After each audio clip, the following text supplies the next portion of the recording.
Jaundice is also known as icterus is not a disease but a skin condition or a symptom in which there is yellowing of skin and whites of the eyes due to high level of bilirubin, which is a yellow-orange bile pigment.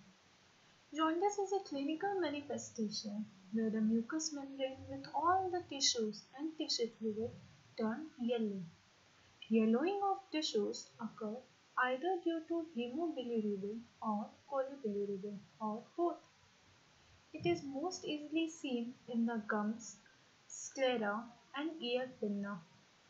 Production of yellow pigmentation is first seen in blood, then in urine, then conjunctiva and then skin.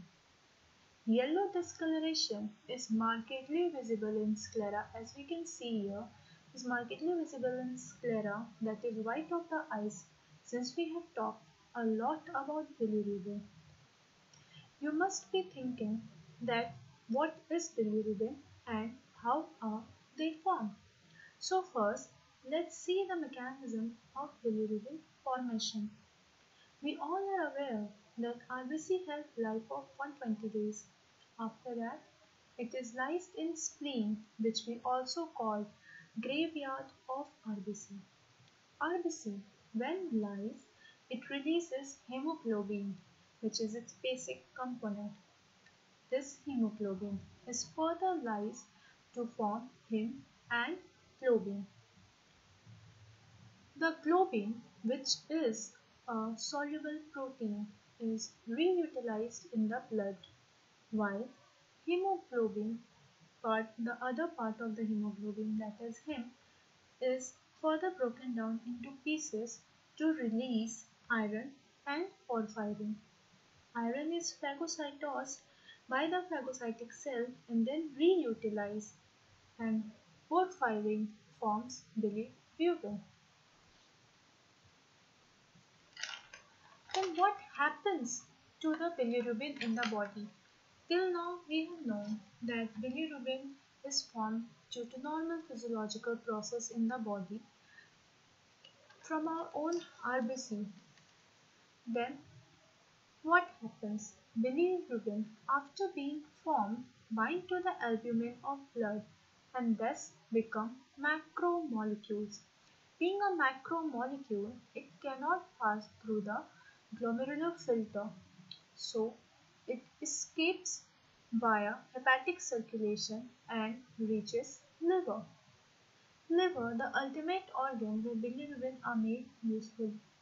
In liver, bilirubin undergo glucuronide conjugation, and after that they are excreted in bile as bilirubin diglucuronide, which is also known as conjugated bilirubin. This conjugated bilirubin leaves the liver and passes to gallbladder, where it is further concentrated and mixed and other constituent of bile. Then via bile duct it reaches intestine and into the colon. Colonic bacteria deconjugate and metabolize bilirubin into colorless urobilinogen. Urobilinogen is oxidized to form urobilin and stercobilin. Urobilin is excreted by kidney to give its yellow color, and stercobilin is excreted in feces, giving stool its characteristic brown color. So we can say that urobilin is urine pigment and stercobilin is fecal pigment. 1% of urobilinogen is reabsorbed in enterohepatic circulation. Bilirubin are also believed to have antioxidant property. So you must be curious that how jaundice occur if these were the normal physiological process. First of all, we must know about the type of jaundice. Jaundice, which are of three types: prehepatic, intrahepatic and posthepatic. Prehepatic jaundice, as the name suggests, is disturbances or dysfunction in bilirubin production before it reaches liver. So anything which leads to Excessive hemolysis of the RBC leads to hemolytic jaundice, because when there is lysis of the RBC in large amount, then large amount of bilirubin are produced. So this can occur due to transfusion reaction, sickle cell anemia, thalassemia, autoimmune diseases, etc. Then the hepatic jaundice is caused due to liver diseases.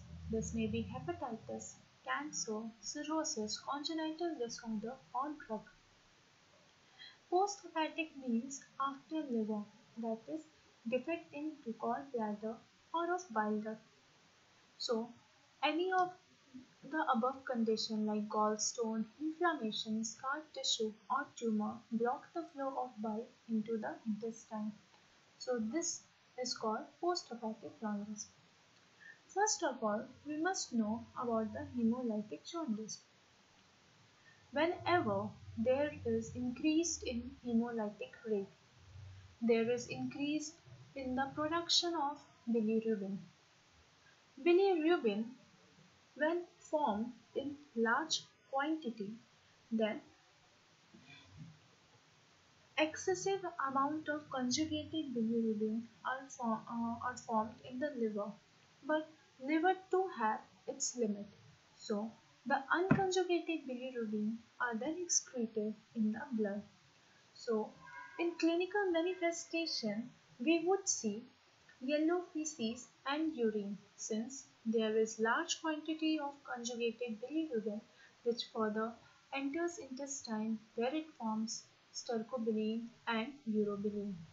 And in blood we can see bilirubin, which, as we have seen, escapes from the liver, uh, escapes cannot be able to complete in toxic jaundice or hepatic jaundice. In this condition, liver is unable to convert all the unconjugated bilirubin to conjugated ones, and due to swollen and degenerated hepatic cells, there is blockage in the biliary capillaries. So, conjugated bilirubin escapes in systemic circulation, where it is excreted through urine. Therefore, in this case, we will find both conjugated and unconjugated bilirubin in blood and conjugated bilirubin in urine. Obstructive jaundice. Obstructive jaundice, as the name suggests, the bile pathway is obstructed or say blocked. In this condition, normal amount of conjugated and unconjugated bilirubin is present, but due to obstruction, conjugated bilirubin could not reach intestine for further processing. So it escapes into blood and passes excreted via urine. Clinically, one can identify this condition when your pet is excreting greasy and foul-smelling feces due to lack of fecal pigment stercobilin. Animal will go through clotting defect, and due to obstruction of vitamin K and failure of fat emulsification, blood will contain choline bilirubin. Clinically, we need to differentiate between the kind of jaundice an animal is suffering through. There are 9 parameters by which a vet can differentiate between them. First is presence of the type of bilirubin in blood. Hemolytic jaundice will have increased amount of unconjugated bilirubin, while toxic will be having both high level of conjugated and unconjugated bilirubin. Obstructive jaundice have increased unconjugated bilirubin, the reason as stated before. Vandenberg test is indirect or delayed in hemolytic jaundice, while is it in toxic and direct in obstructive jaundice. Urine bilirubin is not present in hemolytic jaundice, but it is present in toxic and obstructive. Urobilinogen is slightly present in hemolytic, while it is present in toxic jaundice and absent in obstructive jaundice. We have discussed about the reason before.